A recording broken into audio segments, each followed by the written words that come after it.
Welcome to RP Revenge. The laughter hit me like a slap. It wasn't the sound itself. It was his voice, casual, easy, like I was some forgotten afterthought in a story that used to belong to me. I froze just beyond the glass partition of the marketing floor, the cold light of the office flickering over polished desks and laughter. My office once upon a time. Before the merger. Before Lucas, my brother-in-law, became regional director. Before my husband Aaron told me to take a break from work and focus on us. Now, apparently I was a punchline. I forced myself to smile as the receptionist led me in. "Ms. Bennett. They'll see you now." Lucas turned, the smirk still on his lips. When he saw me, the humor drained, just a flicker, before his face reset into charm.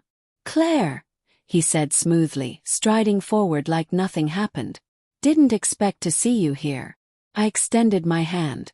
"I applied for the strategy position. Got the interview." Was. His eyes flickered, and behind them calculation. "Right.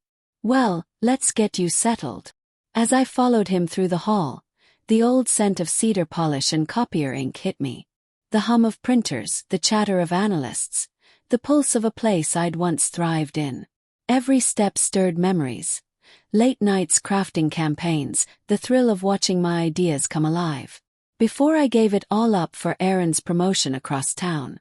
When Lucas opened the conference door, the interview panel was waiting. His boss, a sleek woman named Kara, motioned for me to sit. Lucas introduced me with exaggerated casualness, but I caught the subtle tone, the one that said, "Don't take her too seriously." Throughout the interview I spoke calmly, but my pulse hammered. I caught Lucas exchanging glances with Kara, small smirks, a tightening of her jaw. When it ended, Kara stood, shook my hand and said, "We'll be in touch." I knew I wouldn't get it. Still I thanked them, smiled and walked out with my head high. But the moment I hit the elevator, my throat closed. My reflection stared back, steady eyes, trembling mouth. I wasn't humiliated. Not yet. But I felt something wrong pulsing under the surface, a thread I wasn't meant to see. That night, Aaron came home late. Again. "Long day?" I asked, setting down his plate. He loosened his tie, kissed my forehead distractedly. "Yeah. Quarterly reviews. I told you not to go to that interview, by the way. Lucas mentioned it. Said it'd be awkward." The fork slipped from my hand. "He mentioned it." Aaron's tone sharpened. "Claire, it's his company now. You don't need to." "His company?" Cut in. "He was working under me 2 years ago." Aaron sighed, the patronizing kind. "You're taking this too personally." I laughed, hollow and bitter.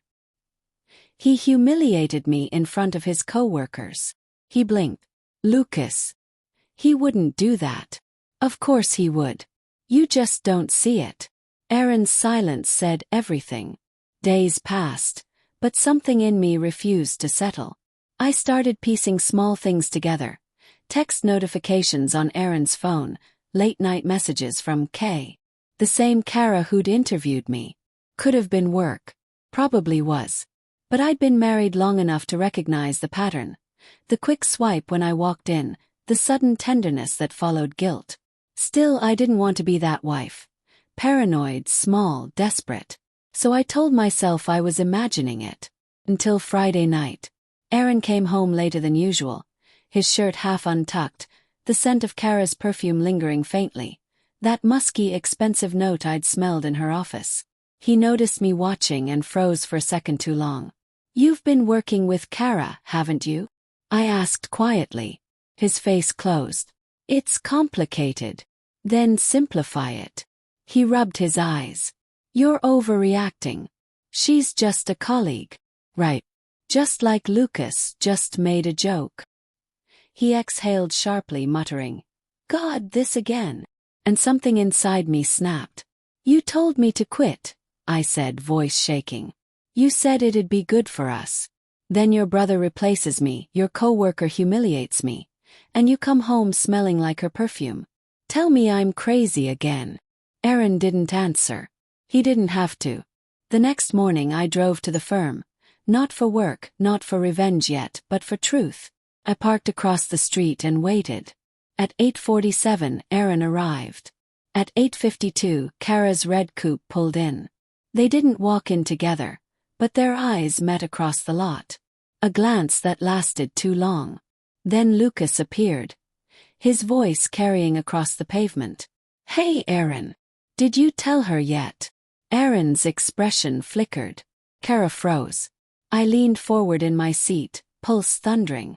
Tell her what? I didn't have to wait long. That evening, Aaron came home early. Nervous, overly kind. "I need to talk to you," he said. "It's about the company." My stomach turned. He hesitated. "Kara's stepping down. The board wants Lucas to take over as VP. He wants me to handle his PR campaign." "That's what he was talking about?" asked, voice flat. Aaron nodded. "He thinks you might be a liability if you keep applying internally." The room tilted. "A liability," I repeated. "Because I worked there first. Because he..." Aaron reached for me. "Claire, please. Just let this go." That's when I knew. It wasn't just professional betrayal. It was personal. Coordinated. Engineered. Lucas had mocked me publicly to keep me out of the company. Kara had humiliated me under the guise of professionalism. And Aaron, my husband, had stood by them, feeding them pieces of me to stay in their good graces. Smiled. "Sure," I said softly. "I'll let it go." I didn't sleep that night. Planned. Lucas's firm was about to launch their biggest campaign yet, a digital rebrand tied to a multi-million-dollar client. I still had access to old files, passwords, frameworks I'd written myself. Over the next week, I resurrected every ounce of skill I'd buried.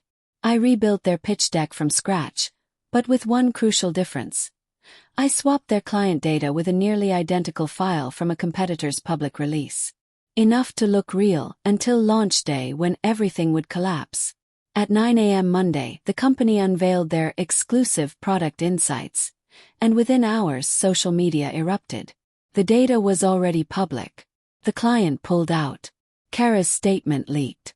Lucas's emails hit the press. By noon the firm was trending for all the wrong reasons.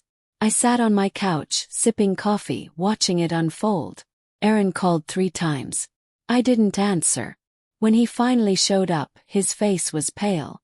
"What did you do?" "Nothing illegal," I said calmly.